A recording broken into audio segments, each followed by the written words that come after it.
Hi everyone, today I wanted to try and talk about something that is very hard to explain. I want to try and conceptualize how to balance your mix. I read an interesting comment by a live sound engineer that I highly respect on one of our community forums, and I wanted to break it down a little bit. From Paul MaK. I have a very open-ended question and would love if anyone would like to share a response. What do you guys think about when you mix? People always say, do what sounds good. And as much as they're right, I've always hated that, because I often feel that what sounds good is actually quantifiable and can be taught. Can any of you put into words what you subconsciously think sounds good when you mix?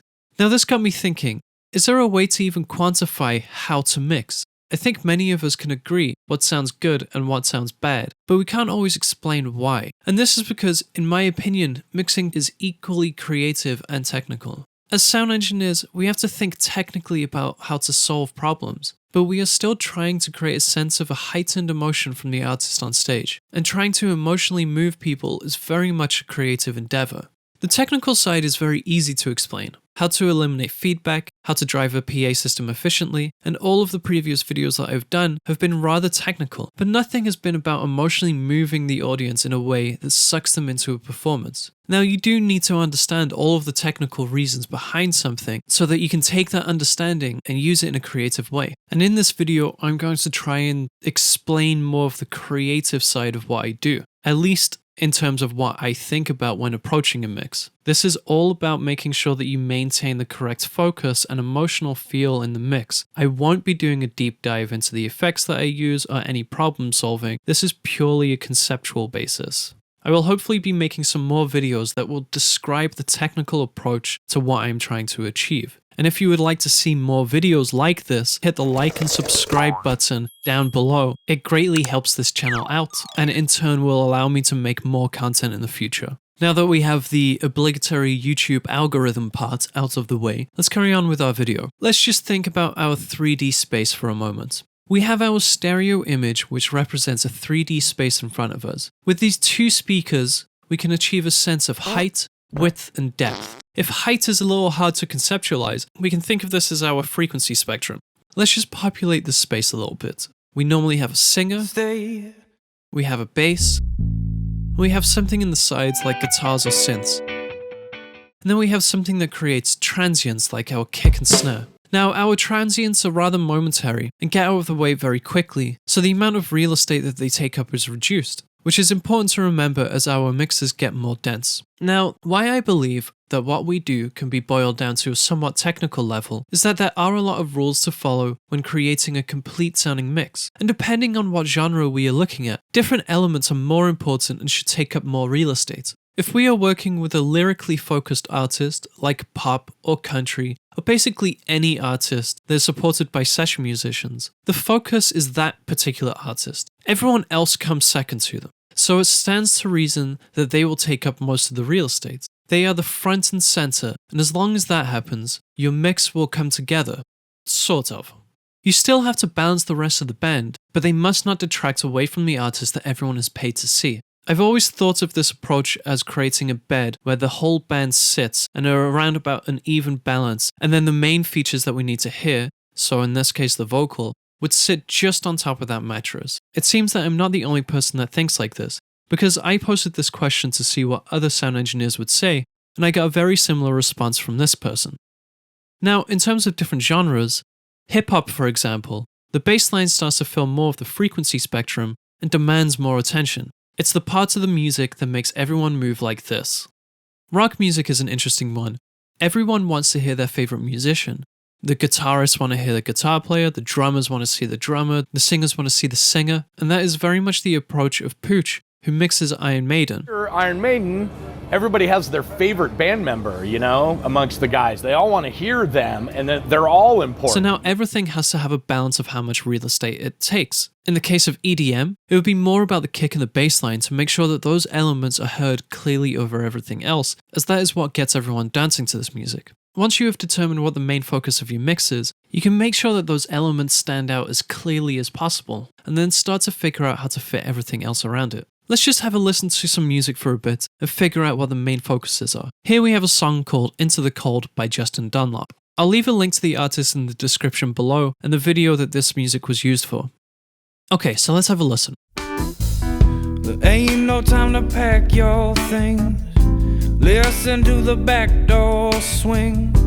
I'm never coming back this way, I'm done. I never meant to call you out into the cold.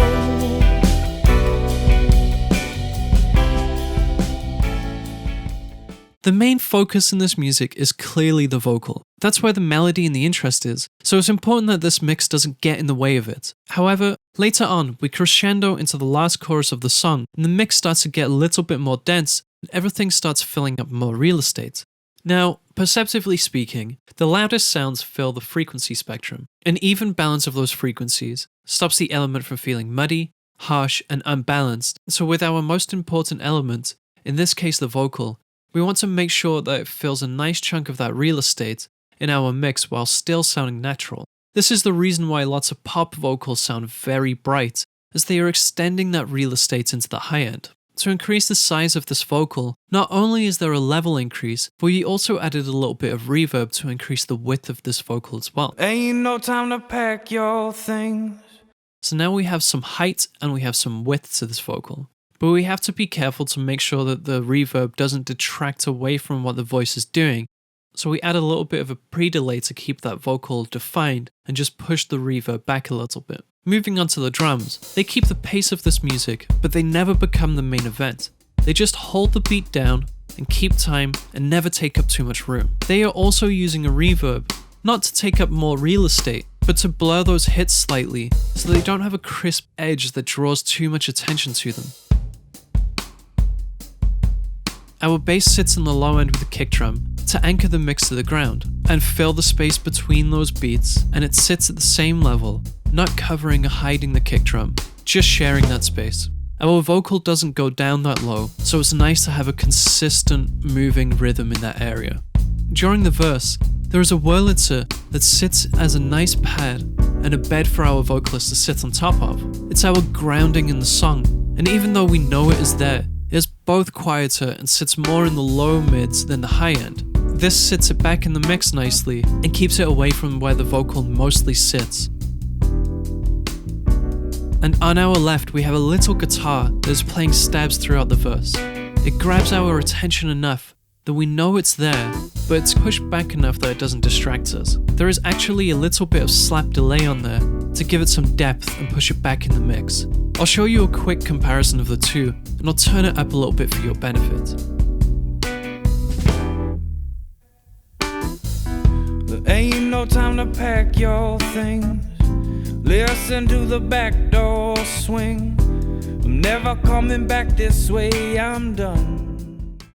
I like to think of using reverbs and delay like this as blurring the background of an image. You know that something is there, but you also know that it isn't the main focus. It helps obscure it just enough that it doesn't get in the way, but you can still hear or see those elements as well. Now, as the chorus comes in, our real estate starts to fill up. The drummer starts hitting the cymbals, and we have the introduction of a Hammond organ.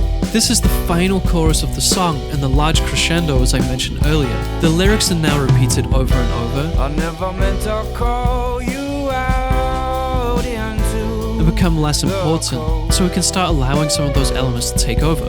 The slide guitar on the right grabs our attention for a moment, as do the tom I hits. never meant to call you out into Nothing gets to the point where we completely obscure the vocal, but it becomes the foundation of the song rather than a feature.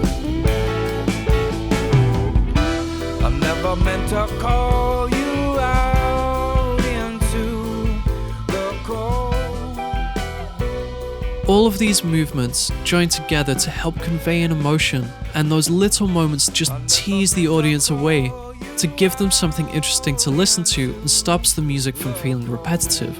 Yes, a lot of this is to do with song structure and production, but if we are mixing this live, we have to be cognizant of what the artists are trying to achieve and highlight those movements and changes with the music.